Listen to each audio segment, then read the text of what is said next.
Welcome to another episode of Solution. My name is JH. This is Brendan L.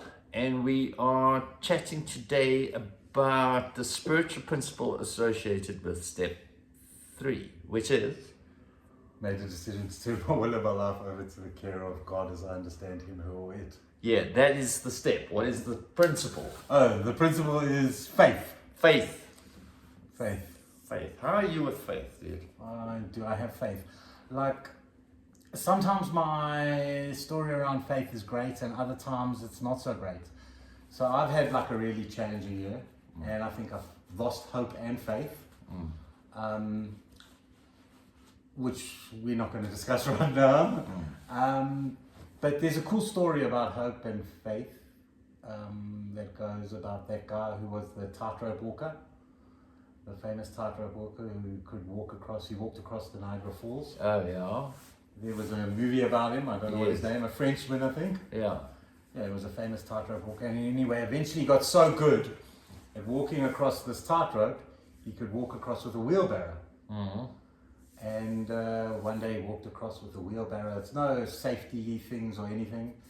And he asked the people, it's belief in faith. He says, do you believe I can walk across this thing with a wheelbarrow? And everyone was like, yeah, of course we believe it. We've just seen you do it. He says, do you have faith that I can walk across this with a wheelbarrow? And they're like, yeah, we have faith. We've just seen you do it. He says, okay, then get in the wheelbarrow. I love that story. Would you get in the wheelbarrow? Oh, I don't know, but that's what it's about. It's about like fully have the faith that your higher power has your best intentions, better intentions than you, and your best intentions, the universe, Gaia, Mother Earth, God, Bob. Allah, Bob, Zoogie. I'm going to be honest, like I sometimes envy people with faith. I feel like, so I mentioned when we were chatting about step 3, I have this higher power called Bob, and I didn't expand upon my ideas around what that is. But if I'm honest, I struggle to have a one-on-one connection with Bob, right? So like for people where their idea around the higher power is very clear, i.e. it is Jesus or Allah or whatever, and faith in that sense is perhaps an easier thing to subscribe to. I sometimes envy that. Like I remember when I was still in active addiction, I used to see these little stickers around. In fact, we've got one right here. Everything, is it flipping in the video? I don't know. Anyway, it says that everything is going to be okay. And I used to see these stickers around and I'm like, how do you know that? Like, how do you know everything's going to, it used to irk me. It's like, how do you know everything is going to be okay? It turned out, I found out later on when I was in recovery, these stickers were made by somebody, I forget her name, it doesn't matter, but she's in recovery and she was making these stickers. She works at a treatment facility that's very well known in these areas. Oh, okay. Anyway, it doesn't matter. Bless her heart, I think it's a great initiative. But and they're everywhere, and it's cool. They are everywhere. I sometimes just take the going out. Everything is okay. It's hard to always subscribe to it. You know. It's so hard because like some things, having faith around like this story of everything happens for a reason, I don't know. But some things in my life, that were horrific, have turned out to be really good things that happened, like ending up in prison, for instance. Like at the time, it was one of the only times I prayed before recovery, just to get out of there. I didn't believe that happened for a reason, but today I truly do. So I saw the bigger picture. It's like the horse rancher story. Do you know that one? Can I hit us with another story? Is that the Zen story? I think it's a Zen story. I told you about that story. I think you did. But somebody told me. So yeah, it's a good story. Yeah. Tell me. So there's this horse rancher and he's not a very wealthy horse rancher. He's got like 4 or 5 horses. And one day there's a big storm and all the horses run away. And his neighbor comes to him and says, geez, I'm so sorry about your horses. They've all run away. It's terrible. What are you going to do? How are you going to survive? And he's like, he says, what? His neighbor's like, this is horrific. And he's like, is it? Isn't it?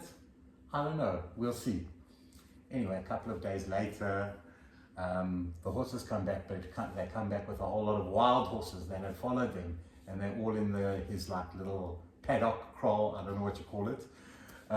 Anyway, his neighbor again comes to him and goes, this is amazing. You've got all your horses back and more. And he goes, is it? Isn't it? I don't know. We'll see. Anyway, his son's trying to break in the horses so they become rideable because they're wild horses. And he gets thrown from the horse and he breaks his leg, his knee, his pelvis, his shoulder. He's proper messed up. And his neighbor once again comes to him and says, oh, it's so terrible what happened to your son. And he's like, is it? Isn't it? I don't know. We'll see. Anyway, a couple of days later, war breaks out in the land and they're getting all the young men to come fight in the war and where they could potentially die. And his neighbor once again comes to him and goes, geez, you're so lucky, your son doesn't have to go to war where he could possibly die. And he's like, is it? Isn't it? I don't know, we'll see. I love that story. So, I love that story.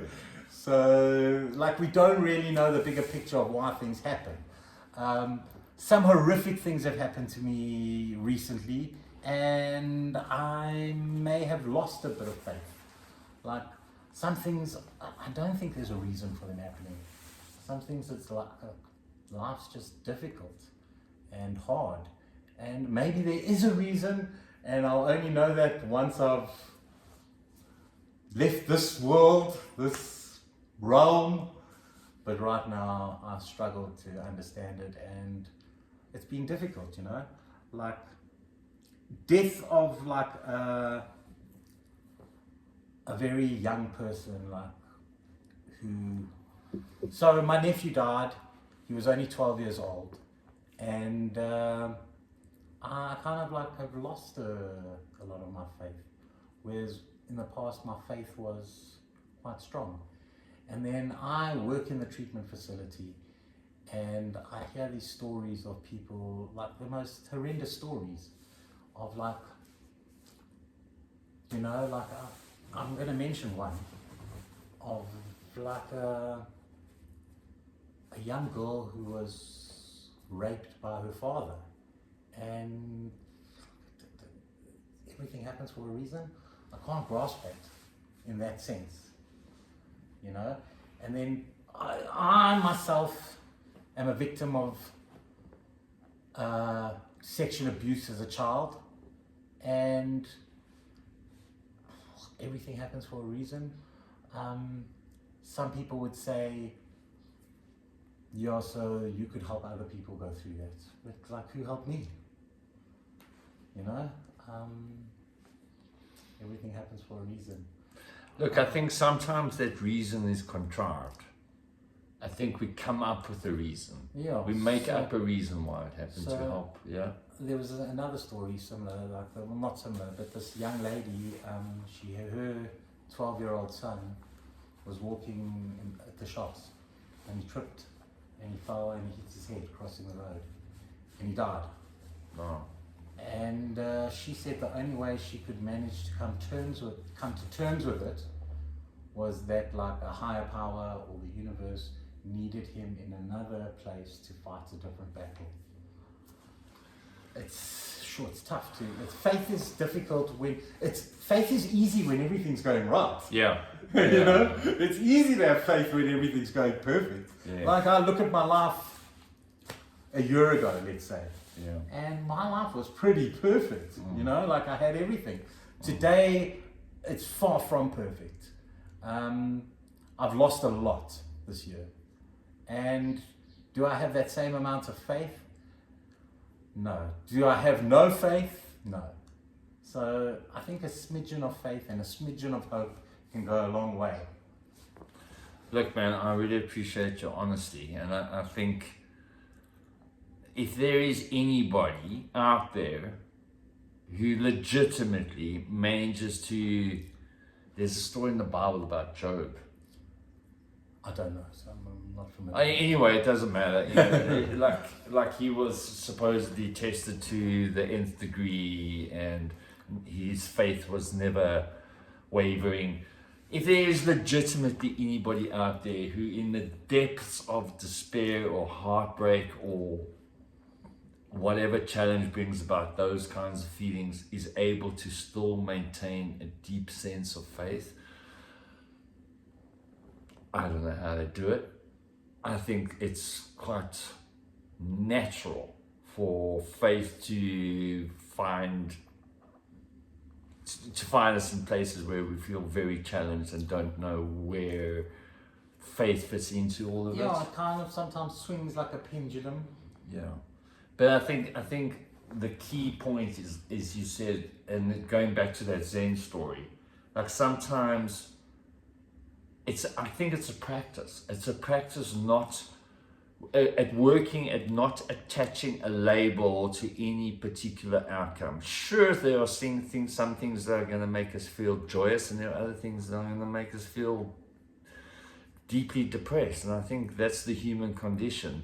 But to try practice not attaching overriding black and white labels onto things, right? I love the yin-yang symbol. Yeah. I sometimes forget about it, but when I was first introduced to it many years ago, it was so profound, right? Just like there is the negative and the positive, and each one contains an element of the other. Yeah. I think that is the flow and the balance of the universe, and how it all plays out is something way beyond my scope of understanding. Mine too, and I think I think we have to. Yeah, I don't know. I don't know. Look, I mean, I think this is the invitation of what faith is asking us to explore, and if we don't have the answers, I think that's okay. I think, like with regard to the steps, I still have a lot of faith in my recovery. If that be part of it, but faith in. But can you say that now because you've already experienced what it's done for you? Can you say you had faith when you were doing step 3 for the first time? I can't say I had faith when I was doing step 3 for the first time. I think it grew with like me with going through the steps. Yeah, and like these steps have been extremely helpful to me. But they haven't been the only thing I do for my recovery. Yes. I've had to do a lot more. Yes. I just want to touch on that. Yes. I mean, look, I think it's not a matter of one has to do other things. No. I just think there are other things available to us which can make the journey potentially easier, more expansive, even more. And but we are gonna get into all that. Yeah. I think we just want to knock out these steps and. No, well, they certainly have given me more than I possibly imagined. You know, because it was. I think a lot of the time, like something like faith was something I never really had in active addiction.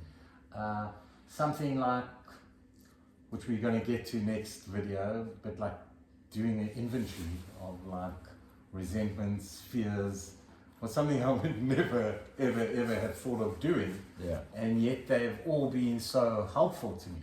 Yeah. Higher power, you know, I was my own higher power, you know. I smoked a ton of weed, and I spoke to God, and then I took a ton of mushrooms and I saw God, and then I shot up a ton of meth and I was God. Things have changed though. Yeah. But just a little funny story there. But do I have faith everything's going to be okay? I guess we'll see. We'll have to see. Which is faith in itself. Like I say, a smidgen of faith, a smidgen of hope can really go a long way. if you can tell us a little bit more about faith, I think we would appreciate it. Like, hit us up in the comments. Go to our Facebook page and let's chat about faith there. If you've liked what we've spoken about in this video, give us a thumbs up. If you haven't liked what we spoke about in this video, don't give us a thumbs down. Hit the subscribe button, that really helps us out. Maybe we'll help some other people along the way. And we thank you for watching. We'll see you in our next spiritual principle talk, which will be what? What's the spiritual principle around step 4? Courage. Courage. It's a good word. Courage is a good one. Yeah. I love Courage, the cowardly dog. Anyway, we're digressing. We hope you have a blessed day wherever you are. Thank you for watching.